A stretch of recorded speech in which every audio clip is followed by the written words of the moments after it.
ang kaisog o ang kakusog sa bagyo ni hunong human nga si Jonas tuan na sa tubig nangoy-langoy. So human si Jonas nangoy-langoy sa dagat, gilamoy siya sa dako nga atong title is si Jonas o ang the big fish. Gilamoy siya sa dako nga isda. So unsay nahitabo ni Jonas gi? Ambot.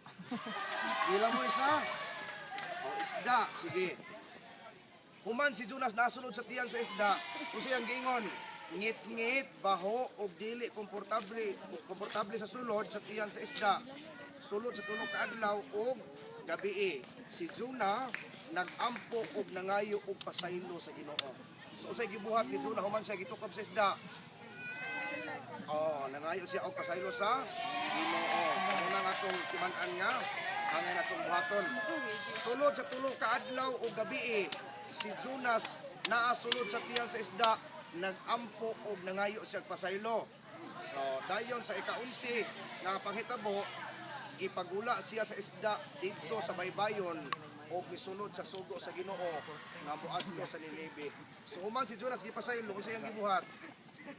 Ihang gisunod ang sugo sa Ginoo. So muni nga ato nadunggan diri nga si Jonas ayha pa sa nituman human nga iyang na-experience ug iyang nasinati ug iyang naagian ang dako nga pagsulay nga natulon siya sa isda. Pero nganong nabuhi pa man siya tungod kay wala man siya giusap, gitulon dito sa isda. Kay kung giusap pa, tain na ni si Jonas. Tain na ni siya unta. Unya gilamoy naman kay tungod sa kadako sa isda. So kung ako may nakita gyud ang kadako sa isda kay murag mga anak yan na kadako. Dito ko ma-imagine, murag langog nga nasa sulod o mga ani kadako. Uni ang baba niya mga anak kadako. Si Jonas kay wa man tong bata Yan na masigo kay si Jonas mo tong pagtulon wa siya gi usap dayon human sa pagitabo ang Ginoo nalipay ug wala na sila silote. So unsa ang buod sa atong gisgutan nga story, gisilutan si Jonas kay gitalikdan niya o iyang gidaganan ang sugo sa Ginoo. So dapat diay kung naisugo ang Ginoo atong nga tumanon. Like for example, naisugo inyong mama o sa inyong buhaton, dapat inyong kay pag dili tumanon, doon na mo'y madawatan nga latos. Latos. Asad sa latos, inuwod nga ang Ginoo nalipay wala na isa rin.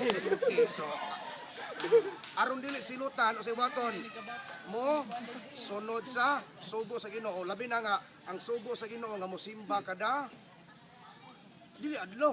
Makaayo kada adlaw. Domingo. Taga Domingo. Very good. So Katoliko ka kuya. Ay, Katoliko. Pero at least balag dili ta pareha og relihiyon basta kay pareha ta og uhan kaya ang atong gipagtuo usa raman. Pero kami nga mga ati kuya, lailahi mignang pero pareha rami nagtuo sa Ginoo. Kung taing anak inyong bation nga magtuo pud mo sa Ginoo. Tanawa sila nga ati ug kuya nga nagtuo sa Ginoo, nagtuman silang mga sugo silang mama papa. Nagpabilin nga gwapo ug successful sa kinabuhi. Bisa ba lang mga pagsulay ngisi lang gihapon. Ngisi lang gihapon. So ang tao nga malipayon kanang nagtuman sa sugo sa Ginoo aron nga dili sila silutan. So pangutana. Ikaw daw. Sa pangutana ninyo, say gustong iklaro nganong wala siya natai nga gikaon mo sa isda. Signa mo'y pangutana ayo. Mga pangutana ninyo, ay mo kaulaw, ayaw mo katahan ng ati ug kuya. Kay kini mga naong nga approachable kay tanan ni. Dali ra kini magniyon nga ati. So nasabtan ang story. Alam mo daw what's sa reward di karon. Live na narabay ay alagi. Unsa listen nila sa story? Listen. Kung sa inyong Sa dagat, itukbot sa ang board gate nga matuwa na to kay dapat mosunod sa kuwan. Dapat permi mosunod sa plano ug sugo sa Ginoo. Pero sa dili pa mo moabot ana ang inyo say mamagpapa ang inyong tumanon ug sundon og inyong paminahon. So, di man ta makapaminaw sa Ginoo kung dili ta moagi sa atong mama o papa kay ang atong mama ug papa, atong mga parents is mozo nang atoang first nga teacher. Mo na magtudlo una ug aron nga mahimo tang unsam kita nga pagkatao, mahimo rin ta nga kanang kita sama sa inyong kita sa inyong mga teacher